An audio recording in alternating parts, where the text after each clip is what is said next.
지난달 24일에 있었던 일입니다. 미국의 플로리다 주 마이애미에서 비극적인 사고가 있었습니다.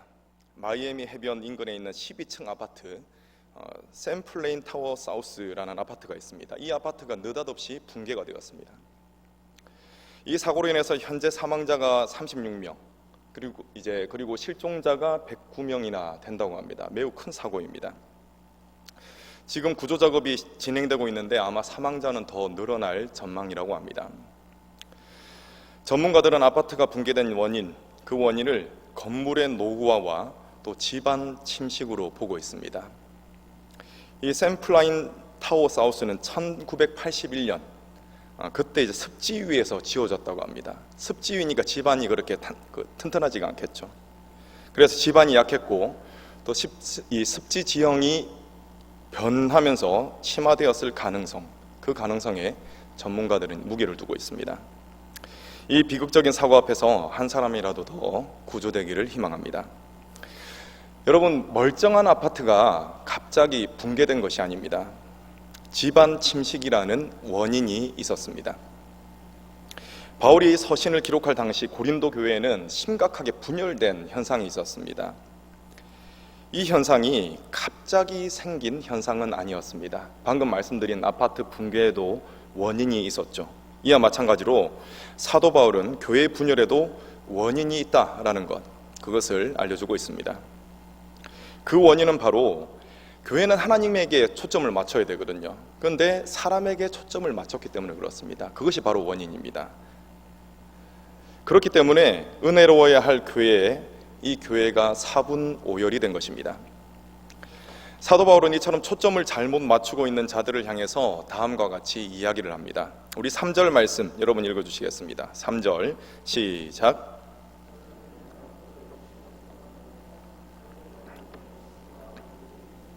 어찌 육신에 속하여 사람을 따라 행함이 아니리요. 여러분, 바울이 뭐라고 이야기합니까? 아직도라고 합니다. 아직도.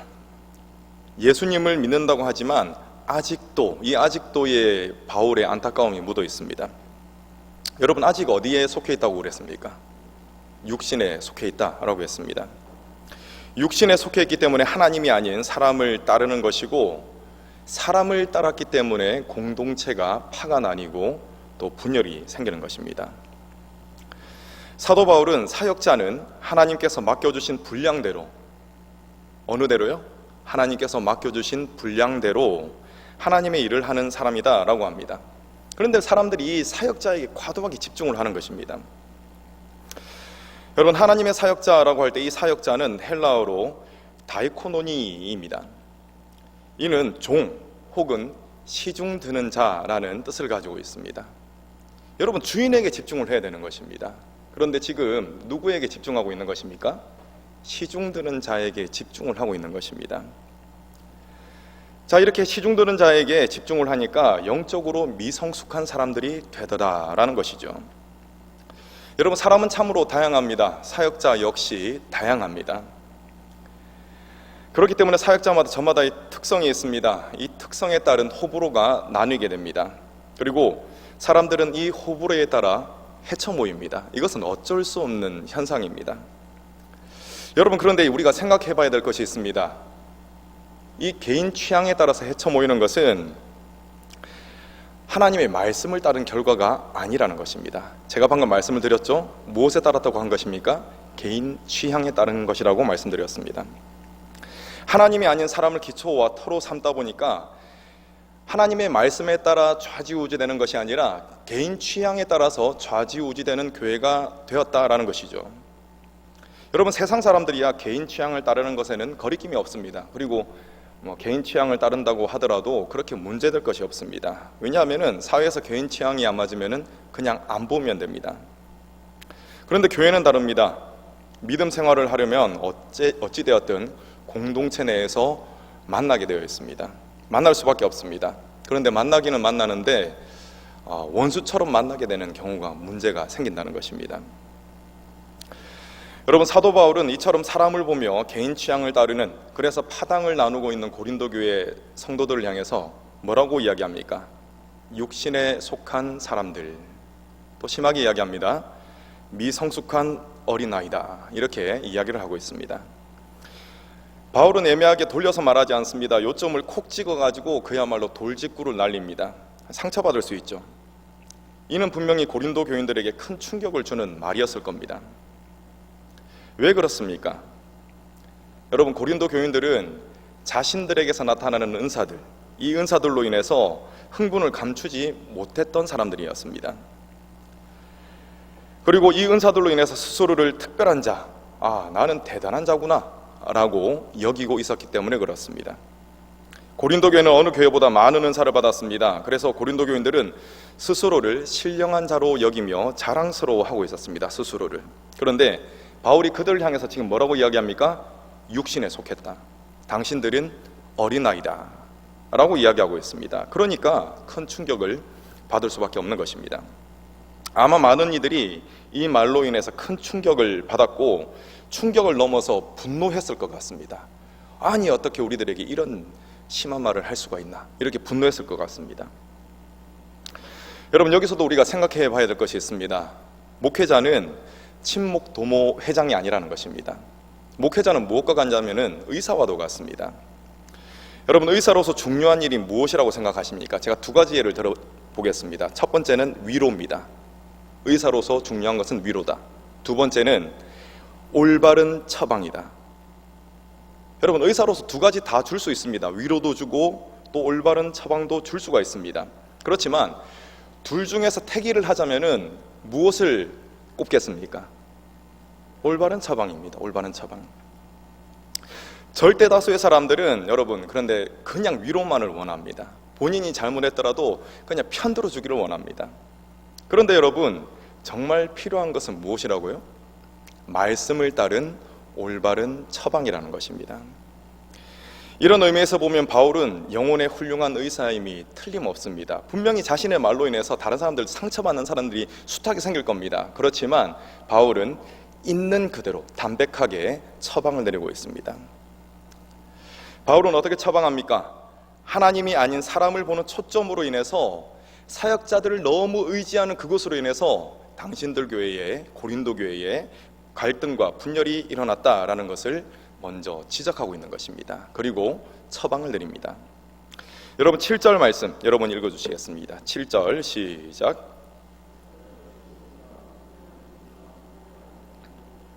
오직 잘하게 하시는 일은 하나님 뿐이니라. 아멘. 여러분, 어떤 문제가 생겼을 때 간절한 바람이 있습니다. 나와는 연관이 없었으면 좋겠다라는 간절한 바람이 있습니다. 그런데 바울이 곰곰이 살펴보니까 자신과 연관이 있는 것입니다. 왜냐하면 자신의 편을 드는 사람들이 또 문제를 일으키기 때문에 그렇습니다. 바울파가 있는 것이죠.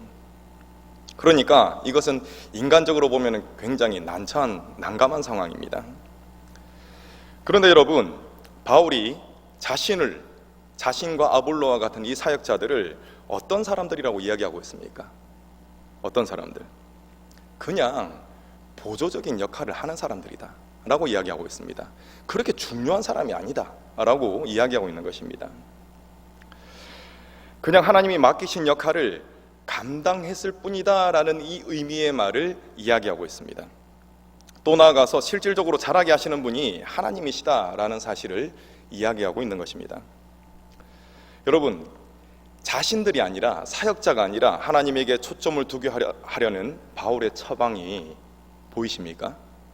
아주 잘 보이는 대목입니다. 7절 말씀에서 심는 이와 물 주는 이가 아무것도 아니라고 했습니다. 여러분, 심는 이가 누굽니까? 본인입니다. 본인. 그런데 아무것도 아니라고 했습니다. 이것은 정말 엄청난 말입니다. 여러분, 인간적인 시각에서 봤을 때 이 사역자들이 했던 일이 정말 아무것도 아니라고 말할 수 있는 그 수준의 것이었을까요? 수준 낮은 것의 그런 헌신이었을까요? 아닙니다. 만약 여러분이 복음을 위해서 바울이 겪었던 이 정도의 어려움을, 고통을 당했더라면 어떻겠습니까? 아니, 조금 더 이제 좀 감해 보겠습니다. 바울이 겪었던 종류의 절반의 어려움과 고통, 그 고통을 당했더라면 여러분들은 어떻게 이야기할 것 같습니까? 과연 내가 한 것이 아무것도 아니다 라고 말할 수 있을 것 같습니까? 저는 그럴 수 없을 것 같습니다. 저 같으면은 복음을 위해서 수고한 것, 이것을 말하고 싶어가지고 입이 막 근질근질할 것 같아요. 그런데 여러분, 복음으로 인해서 극심한 고통과 어려움을 당했던 바울은 이렇게 이야기합니다. 내가 했던 것은 아무것도 아니다. 여러분, 이것을 기억해 주십시오. 바울은 이 말을 한 이후에 모든 것을 이루신 분은 하나님이라는 의미의 그 말을 하고 있습니다. 오직 잘하게 하시는 분이 하나님이라고 했던 것입니다. 여러분, 여기서 오직이라는 말이 중요합니다. 오직은 헬라어로 알라입니다. 알라는 어떤 뜻을 가지고 있냐면은 그럼에도 불구하고 라는 뜻을 가지고 있습니다. 이 7절을 원어의 의미를 더욱 살려서 해석을 하자면 다음과 같이 말할 수가 있습니다. 제가 해석을 해봤습니다. 우리가 아무리 많은 노력을 기울이고 또 많은 수고를 한다 하더라도 하나님께서 일하지 않으시면 아무 소용이 없습니다. 7절을 이렇게 바꿀 수가 있습니다. 자신들이 수고한 것은 사실입니다. 그렇지만 하나님이 모든 것을 이루시는 주관자라는 것입니다. 그렇기 때문에 누구에게 집중하라는 것이죠? 하나님에게 집중하라는 것입니다. 여러분, 이게 얼마나 겸손한 고백입니까? 바울은 이어서 이야기합니다. 하나님을 위하여 수고한 사람은 그에 합당한 상을 하나님으로부터 받게 된다. 그러니 당신들도 사람에게 집중하지 말고 하나님에게 집중하며 당신들에게 맡겨진 일을 성실하게 감당하십시오. 지금 그러한 권면을 하고 있는 것입니다. 자, 그리고 9절 말씀이 이어집니다. 여러분, 9절 말씀 한번 여러분이 읽어주시겠습니다. 시작.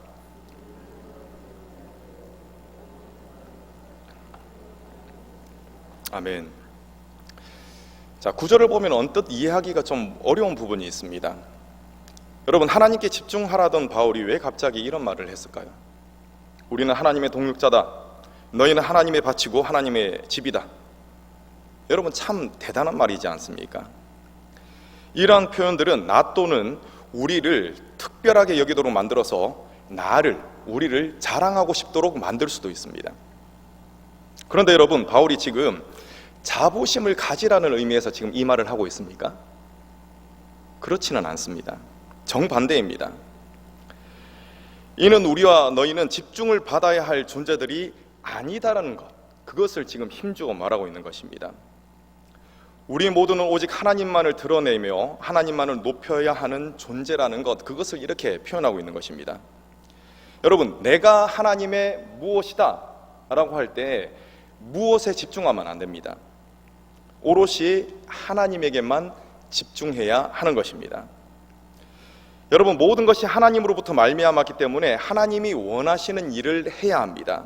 또 모든 것이 하나님으로부터 말미암았기 때문에 하나님이 원하시는 열매를 맺어야 하는 것입니다. 그리고 자신과 자신이 속한 공동체를 하나님이 원하시는 모습으로, 내가 원하는 모습이 아니라 하나님이 원하시는 모습으로 세워나가야 하는 것입니다. 이것은 오직 하나님께 집중할 때, 하나님 때 액센트가 있을 때, 그때 가능한 일입니다. 하나님, 여기에 액센트가 있어야 된다는 것이죠.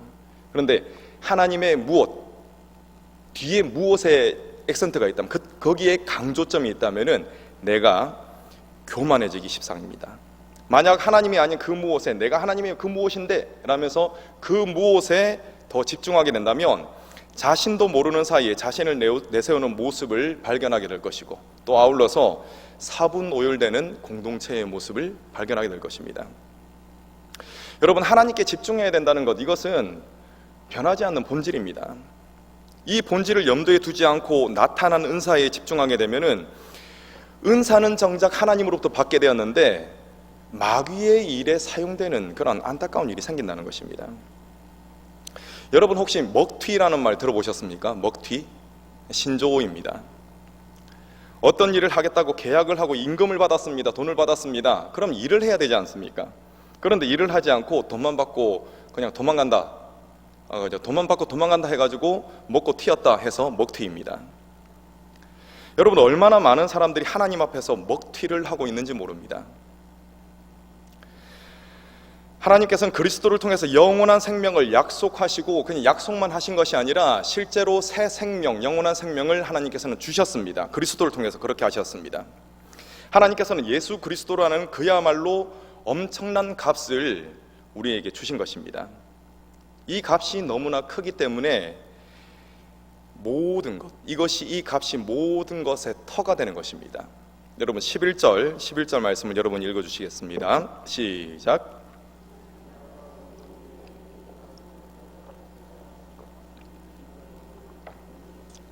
아멘. 여러분 다른 터가 없다고 그랬습니다. 다른 터가. 예수 그리스도 외에 집중할 만한 더 고귀한 가치, 예수 그리스도 외에 더 집중할 만한 더 튼튼한 기초가 없다는 것입니다. 대체 불가라는 것이죠. 이와 같이 신앙생활은 영원한 만세반석이 되시는 예수 그리스도를 터로 삼고 세워집니다. 만약 그리스도가 아닌 다른 것을 터로 삼게 된다면 삶은 위기의 순간에 와르르 무너지게 될 것입니다. 만약 여행이 주님이 다시 오실 때까지 별일 없고 버틴다면 주님 다시 오시는 그날 자신이 그토록 의지하는 그 터가 완전히 무너지는 모습을 발견하고 아울러 멸망으로 떨어지는 자신의 모습을 발견하게 될 것입니다. 여러분, 다른 터가 없습니다. 영원토록 변치 않는 진정한 터가 바로 예수 그리스도이심을 굳게 믿으시길 바랍니다. 이처럼 그리스도가 터가 된다는 사실, 이 사실을 깨닫게 된다면 10절의 말씀과 같이 그리스도의 터 위에 자신의 삶을 세우는 것에 대해서 더욱 신중해집니다. 여러분, 기초에 대해서는 더 이상 걱정할 필요가 없습니다. 왜냐하면 그 기초가 바로 영원한 반석이신 예수 그리스도이기 때문에 그렇습니다. 그리스도께서 자신의 생명을 제물로 삼아서 완전한 제사를 하나님께 올려드렸습니다. 그렇기 때문에 기초에 대해서는 더 이상 걱정할 필요가 없습니다. 또 다른 제사가 필요 없습니다. 단번 속죄라고 했습니다. 그리스도를 믿기만 하면 되는 것입니다. 다만 우리는 내 삶을 그리스도의 터 위에다 어떻게 세워야 하는가, 여기에 신경을 써야 한다는 것입니다. 여러분, 영원한 터가 되시는 그리스도 위에 나의 삶을 세운다면 내 삶이 어때야 되겠습니까? 이 터와 어울려야 되지 않겠습니까? 그리스도와 어울리게 나의 삶을 세워야 되지 않겠습니까? 여러분, 12절 이하의 말씀을 보니까 영원한 터이신 예수 그리스도의 반석 위에 삶을 세우는 두 가지 방법이 나옵니다. 첫 번째 방법은 금, 은, 보석과 같이 타지 않는 것으로 세울 수 있다고 했습니다. 그리고 두 번째로는 나무, 풀, 집과 같이 타는 것으로 세울 수 있다고 했습니다. 저는 이것들을 삶의 건축 재료라고 부르겠습니다. 첫 번째 삶의 건축 재료를 살펴보시겠습니다.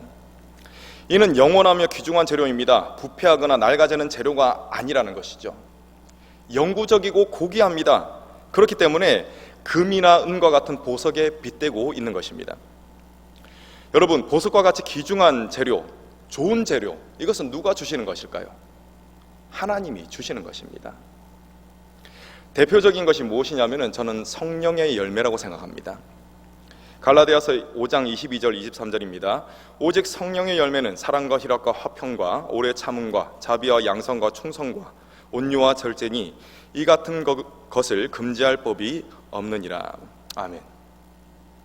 여러분, 성령의 9가지 열매, 사랑으로부터 시작해가지고 절제까지 맺히는 이 9가지 열매는 세트로 열립니다. 세트로. 다시 말해서 여러분, 세트로 맺히기 때문에 이렇게 말할 수가 없는 것입니다. 나는 사랑의 열매를 맺었기 때문에 오래 참음의 열매는 맺을 필요가 없어, 이렇게 말할 수가 없는 것입니다. 왜냐하면 세트로 맺히기 때문에 그렇습니다. 모두 그리스도 안에서 맺어야 할 열매가 이 9가지 열매라는 것입니다. 여러분, 이 열매들은 하나같이 다 우리의 삶을 아름답게 건축할 수 있는 귀중한 재료들입니다. 그러므로 버릴 것이 없습니다. 우리가 만약 성령께서 맺게 하시는 이 열매로 우리의 삶을 세우고 또 교회의 사역을 세운다면 그 모습이 얼마나 아름답겠습니까? 여러분, 내가 주체적으로 사랑하고 내가 주체적으로 기뻐하는 것이 아닙니다. 성령 안에서 하는 것입니다. 하나님의 능력으로 하는 것입니다. 다른 모든 것도 마찬가지입니다. 그런데 여러분, 한 가지만 더 이야기를 해볼까요? 오래 참음에 대해서 한번 이야기를 해봅시다. 오래 참음. 내가 참으면 뭐가 됩니까? 골병이 됩니다. 화병이 됩니다. 그런데 성령 안에서 참으면 이것이 성령의 열매가 되고 성령의 열매로 오래 참음이 이루어지게 되면은 나의 믿음이 성숙하게 되는 것입니다. 여러분, 이 원리를 잘 깨달으셔야 합니다. 자, 여러분에게 질문을 드리겠습니다. 여러분들은 지금 무엇으로 여러분들의 삶을 세워나가십니까? 하나님이 주시는 것들, 이 귀한 것들로 여러분들의 삶을 세워나가십니까? 아니면 내 것으로, 세상이 주는 것으로 세워가고 계십니까? 하나님이 주시는 아름다운 열매로 세워가시는 저와 여러분 되시기를 축원합니다. 이제 삶의 건축 재료 두 번째인 타는 재료에 대해서 말씀을 드리겠습니다. 당연히 반대의 개념이겠죠. 이는 부패하거나 낡아지는 것입니다. 세상으로부터 오는 것입니다. 세상에 대한 관심으로부터 오는 각종 유욕을 따르고자 하는 세상 지혜가 바로 이 타는 것들입니다. 세상 지혜를 가지고 살아가게 되면 불타 없어질 것으로 건축하는 자가 되어버립니다. 여러분, 세상 지혜로 살아가는 것은 다른 특별한 것이 아닙니다. 욕심을 엄청 따르는 그것이 세상 지혜를 쫓는 것이 아닙니다. 무엇이냐면은 나를 높이고자 하는 것, 나를 의지하고자 하는 것, 그것이 바로 무엇입니까? 그것이 바로 세상 지혜라는 것입니다. 갈라디아서 4장 9절입니다. 이제는 너희가 하나님을 알 뿐 아니라 더욱이 하나님이 아신 바 되었거늘 어찌 다시 약하고 천박한 초등학문으로 돌아가서 다시 그들에게 종노릇하려 하느냐. 아멘. 여러분, 바울은 하나님이 아닌 자신과 사람을 의지하고자 하는 이 모든 것들을 뭐라고 했습니까? 천박한 초등학문이라고 했습니다. 여러분, 예수님을 믿는 자들도 이러한 초등학문으로 돌아갈 수 있는 위험이 지금 있다고 말하고 있는 것입니다. 그렇기 때문에 우리는 정신을 차리고 하나님의 말씀을 쫓아야 하는 것입니다. 예수님을 믿는다고 하면서도 세상이 주는 재료를 가지고 삶을 지으려고 하니까 뭐가 없습니까? 감사가 없습니다. 세상이 주는 것으로 지으려고 하니까 기쁨이 없는 것입니다. 화가 납니다. 여러분, 믿음의 일, 교회의 일이라고 해서 일이 술술 풀리지 않습니다. 오히려 정반대입니다. 얼마나 많은 시험거리가 옵니까? 얼마나 많은 어려움이 있습니까? 정말 삶 가운데 불같은 시험이 닥쳐올 때가 있습니다. 여러분, 이때 세상의 지혜를 따르는 자들은, 즉 자신을 의지하고 자신을 높이려는 목적으로 삶을 살아간 자들은 불같은 시험 가운데서 대부분을 잃어버리게 된다는 것이죠. 그것을 지금 이야기하고 있습니다. 그런 하나님의 지혜로 착실하게 살아온 자들, 그들은 이루어낸 많은 것들을 불같은 시험을 당함에도 불구하고 보존하게 될 것이다, 남기게 될 것이다 라고 말씀하고 있는 것입니다.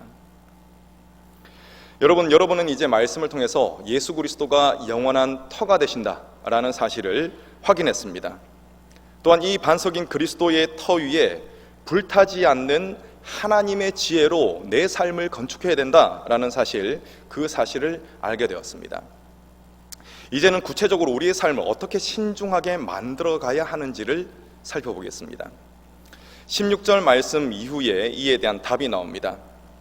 저는 불타지 않는 삶의 건축법이라고 말씀드리겠습니다. 불타지 않는 삶의 건축법, 첫 번째로는 성과가 아닌 거룩함에 집중해야 된다는 것입니다. 여러분, 16절 17절 함께 읽겠습니다. 시작. 너희는 너희가 하나님의 성전인 것과 하나님의 성령이 너희 안에 계시는 것을 알지 못하느냐. 누구든지 하나님의 성전을 더럽히면 하나님이 그 사람을 멸하시리라. 하나님은 성전은 거룩하니 너희도 그러하니라. 아멘. 여러분, 거룩함에 관심을 가지는 세상 사람 보신 적 있습니까? 거룩하면 밥이 나오냐? 아마 이럴 겁니다. 여러분, 그렇지만 하나님의 관심은 온통 우리의 거룩함에 집중되어 있습니다. 여러분, 하나님이 아브라함에게 요구하신 것이 무엇인지 아십니까? 완전하라고 하셨죠? 내가 완전하니 너도 완전하라. 이것은 바로 거룩함을 뜻하는 것입니다. 그리고 출애굽한 이스라엘 백성들에게 하나님께서 무엇을 요구하셨습니까? 이 역시 거룩함입니다. 또 하나님은 오늘날을 살아가는 우리들에게도 같은 것을 요구하십니다. 바로 거룩함을 요구하고 계시는 것입니다. 자, 여러분들은 삶을 살아가실 때 거룩함에 대해서 얼마나 생각하십니까? 여러분들이 어떤 말과 행동을 함에 앞서서 다음의 질문을 꼭 하시길 바랍니다. 내 결정이 거룩하라는 하나님의 명령과 부합하는가? 내 말과 행동이 하나님의 거룩하라는 이 말씀과 부합하는가? 라는 것을 꼭 생각하시기 바랍니다. 여러분, 이것이 바로 무엇이냐면 믿는 자의 신중함입니다. 다른 사람이 나를 어떻게 보지? 하면서 조심스러운 그 신중함과는 거리가 먼 하나님께 오롯이 집중하는 거룩함에 따르는 신중함이라는 것입니다. 여러분, 이러한 신중함이 있다면 은혜로우신 하나님께서는 우리를 거룩함으로 이끌어 가실 줄로 믿습니다. 불타지 않는 삶의 건축법 두 번째입니다. 자신의 나약함을 솔직히 인정하고 겸손해야 한다는 것입니다. 3장 18절부터 20절까지 제가 읽어드리겠습니다. 아무도 자신을 속이지 말라고 했습니다. 너희 중에 누구든지 이 세상에서 지혜 있는 줄로 생각하거든 어리석은 자가 되라. 그리하여야 지혜로운 자가 되리라. 이 세상 지혜는 하나님께 어리석은 것이니 기록된 바 하나님은 지혜 있는 자들로 하여금 자기 꾀에 빠지게 하시는 이라 하였고 또 주께서 지혜 있는 자들의 생각을 헛것으로 아신다 하셨느니라. 아멘. 여러분, 신앙의 가장 큰 적이 무엇인지 아십니까? 여러분들 너무나 잘 아실 것 같습니다. 교만입니다. 교만. 에레미야 50장 31절 말씀에서는 하나님이 교만한 자를 대적하신다고 하셨습니다. 이 말씀을 통해서도 하나님이 교만을 얼마나 싫어하시는지를 우리는 알 수가 있습니다. 여러분, 성경 속에 정말 결말이 안 좋은 그런 인물들이 나오지 않습니까? 많이 나옵니다. 이 인물들에게서 발견할 수 있는 공통점이 있습니다. 그들은 교만함 때문에 하나님의 지혜인 하나님의 말씀을 무시합니다. 그리고 고집을 부립니다. 자기의 뜻대로 살아갑니다. 그러다가 망했습니다. 여러분, 만약 나의 생각과 나의 감정이 하나님의 말씀과 부딪히게 된다면 그때 과감하게 내 고집을 꺾어야 됩니다. 저는 참 그러지 않을 때 너무나 많이 있습니다. 화가 나거든요. 그러니까 하나님, 예수님, 이때는 제발 저 구석에 방에 좀 들어가 계시고 지금 제 마음대로 좀 하겠습니다. 왜냐하면 열불 나기 때문에 그렇습니다. 저는 그렇습니다. 그럴 때가 있습니다. 여러분들은 어떻습니까? 여러분, 어떤 것을 꺾을 때 살살 꺾으려고 하면 어떻습니까? 안 꺾입니다. 어떤 것을 꺾을 때는 확 꺾어야 됩니다. 살살 조심스럽게 꺾으려고 하면 모양새만 이상해질 뿐입니다. 확 꺾어야 된다는 것이죠. 하나님의 말씀 앞에 자신을 낮추시고 자신의 고집을 확 꺾으시는 저와 여러분 되시기를 간절히 소망합니다. 불타지 않는 삶의 건축법 세 번째입니다. 오직 하나님만을 자랑해야 한다는 것입니다. 21절로 23절까지 말씀 여러분 읽어주시겠습니다. 21절 시작. 다 너희 것임이라. 바울이나 아볼로나 게바나 세계나 생명이나 사망이나 지금 것이나 장래의 것이나 다 너희의 것이요 너희는 그리스도의 것이요 그리스도는 하나님의 것이니라. 아멘. 여러분, 고린도 교회를 비롯해서 많은 교회에서 문제가 불거져 나올 때는 그때는 사람에게 집중하고 있다는 것입니다. 지금 파가 나누어져 있지 않습니까? 아볼로는 굉장한 그런 언변이 좋은 사람이었습니다. 바울은 학식이 높은 사람이었죠. 물론 영성도 깊겠지만 각 분류에 따라서 사람들이 집중을 하고 이 사람이 최고다, 이 사역자가 최고다. 그러니까 파가 나뉘어져서 문제가 생기는 것입니다. 그런데 오늘 말씀을 보니까 너희들이 그렇게 내세우는 모든 것이 각자의 것이 아니라 누구의 것이라고 하고 있습니까? 하나님의 것이라는 겁니다. 하나님으로부터 나왔다. 너희가 그렇게 따르는 나도, 너희가 그렇게 따르는 아볼로도 모든 게바, 모든 사람들이 다 하나님으로부터 나왔다라는 것, 그것을 이야기하고 있는 것입니다. 그리고 23절에 보면은 굳이 그리스도를 언급하고 있죠. 이것은 고린도전서 1장 12절에 기록된 바와 같이 고린도 교회에서도 직통 계시를 받았다는 그리스도파가 있었습니다. 나는 사도들 성에 안 차, 직통 계시를 받는 우리들은 그리스도파, 이런 사람들이 있었죠. 이 사람들을 염두에 두고 이렇게 언급한 것 같습니다. 아무튼 사도 바울은 보이는 사람이 아니라 보이지 않는 하나님을 자랑함으로써 삶을 세우라 라고 하고 있는 것입니다. 오직 하나님만을 내세우며 자랑하시는 저와 여러분 되시기를 간절히 축원합니다. 말씀을 맺겠습니다. 여러분, 예수님을 믿는다는 것은 단순한 지적인 동의가 아닙니다. 네, 제가 그렇게 생각합니다, 이 정도 수준이 아니라는 것입니다. 예수님을 믿는다는 것은 굳건한 반석이 되시며 영원한 터가 되시는 예수 그리스도를 믿는 믿음 안에 항상 서는 것입니다. 무엇이라고요? 그 위에 항상 서는 것입니다. 그리고 아울러서 주님의 말씀을 끝까지가 중요합니다. 끝까지 붙드는 것이 바로 예수님을 믿는 것입니다. 그렇기 때문에 예수 그리스도의 터 위에 선자다운 삶은 어떤 삶이냐? 예수님을 닮은 그리스도인다운 삶이 되어야 한다는 것입니다. 여러분, 세상은 썩어 없어질 것을 가지고 삶을 세우라고 유혹합니다. 때로는 회유하고 또 겁박할 때도 있을 겁니다.